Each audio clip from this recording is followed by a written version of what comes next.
ঈদের ছুটিতে খাগড়াছড়িতে বেড়েছে পর্যটক সমাগম। এ নিয়ে আরো জানাতে আমাদের সাথে এবার যুক্ত হয়েছেন সহকর্মী সমীর মল্লিক। সমীর, খাগড়াছড়িতে এবার ঈদের লম্বা ছুটিতে পর্যটকদের উপস্থিতি কেমন হয়েছে এবং তারা কতটা স্বচ্ছন্দে তাদের এই ভ্রমণ উপভোগ করছেন? বান্ডেল থাকলে প্রতি সেনমানিতে টাকা বাঁচবে। বিকাশ সেনমানি বান্ডেল কিনে জিতুন প্রতি লেনদেনে। দেখুন, আজকে ঈদের তৃতীয় দিন, অর্থাৎ এই সময়েও কিন্তু আমরা দেখছি এখানকার যে প্রকৃতি সেটিতে উপভোগ করার জন্য দেশের বিভিন্ন প্রান্ত থেকে কিন্তু পর্যটকরা এখানে সমবেত হয়েছে। আমি এই মুহূর্তে রয়েছে খাগড়াছড়ির অন্যতম একটি জনপ্রিয় পর্যটন কেন্দ্র জেলা পরিষদ পার্ক। শহরের খুব কাছে হওয়ার কারণে এই পর্যটন কেন্দ্রটিতে কিন্তু সারা বছরে পর্যটকদের ভিড় লেগে থাকে। তবে এই সময়ে বিশেষ করে সকালবেলা পর্যটক উপস্থিতি কম থাকে। একই সাথে কিন্তু আজকে বেশ প্রখর রোদ রয়েছে, অর্থাৎ তীব্র তাপদাহ বলা যায়।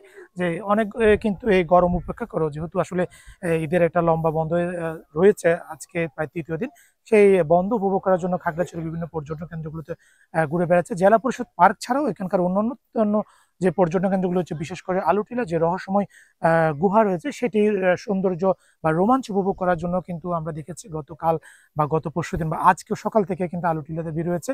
আমরা এখন যে পর্যটন কেন্দ্রটিতে রয়েছি, এখানে পর্যটকদের যে মূল আকর্ষণ সেটি হচ্ছে ঝুলন্ত ব্রিজ জেলা পরিষদ পার্ক, সেটি এবং একই সাথে এখানে বেশ কিছু রাইড রয়েছে এবং সেগুলো উপভোগ করার জন্য এখানে বিভিন্ন বয়সী মানুষ ভিড় করেছে। একই সাথে আপনি জানেন, বৃষ্টির এই মৌসুমে খাগড়াছড়ির যে সমস্ত ঝর্ণাগুলো রয়েছে সেগুলো কিন্তু একেবারে পানিতে পরিপূর্ণ হয়েছে। খাগড়াছড়ির সবচেয়ে গুরুত্বপূর্ণ এবং জনপ্রিয় যে ঝর্ণাটি রিসাং ঝর্ণা, সেখানেও আমরা দেখেছি গত 3 দিন ধরে কিন্তু পর্যটকের সমাগম বেড়েছে এবং গতকালকে আমরা একেবারে বিকেলবেলা খবর নিয়েছি, সেখানে 1000-এর বেশি পর্যটক ভ্রমণ করেছে। আজকে সেটি আরো বাড়ার সম্ভাবনা রয়েছে। পর্যটন সংশ্লিষ্ট যে সমস্ত ব্যবসায়ী রয়েছে তারা আমাদেরকে যে বিষয়টা আশা করছে, তারা যে আসলে ঈদের যেহেতু এবারে আগামী শনিবার পর্যন্ত বন্ধ হচ্ছে, লম্বা একটা বন্ধ রয়েছে, সেক্ষেত্রে কিন্তু তারা পর্যটকদের যে সমাগমকে কেন্দ্র তাদের যে ব্যবসা বা তাদের যে পর্যটন ব্যবসায়ীরা আশা করছে তাদের যে ব্যবসা সেটা আরো বেশি সফল হবে। এবং পর্যটকদের নিরাপত্তা দেওয়ার জন্য এখানে কিন্তু ট্যুরিস্ট পুলিশ জেলা পুলিশের পক্ষ থেকে কিন্তু সব পর্যাপ্ত ব্যবস্থা নেওয়া হয়েছে। এবং প্রত্যেকটা পর্যটন কেন্দ্রে আমরা দেখেছি যে পুলিশের উপস্থিতি রয়েছে, একই সাথে ট্যুরিস্ট পুলিশ কাজ করছে। বিশেষ করে রিসাং ঝর্ণা, আলুটিলা জেলা পরিষদ পার্ক, সেখানে কিন্তু পুলিশের নিয়মিত টহল টিমও কাজ করে। এবং এই পুরো সপ্তাহ জুড়ে পর্যটকদের যে উপস্থিতি সেটি বাড়বে।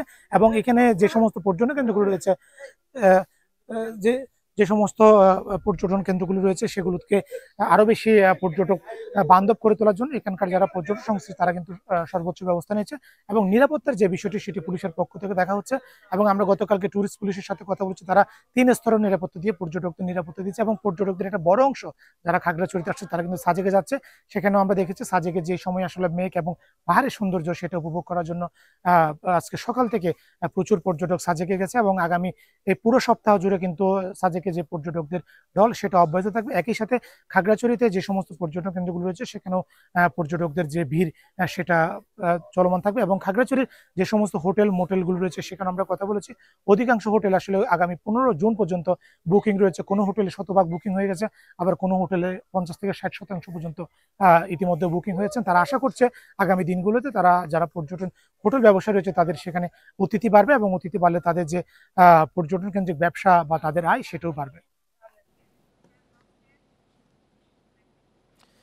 খাগড়াছড়িতে পর্যটকদের সমাগম নিয়ে জানাচ্ছিলেন জেলা প্রতিনিধি সমীর মল্লিক।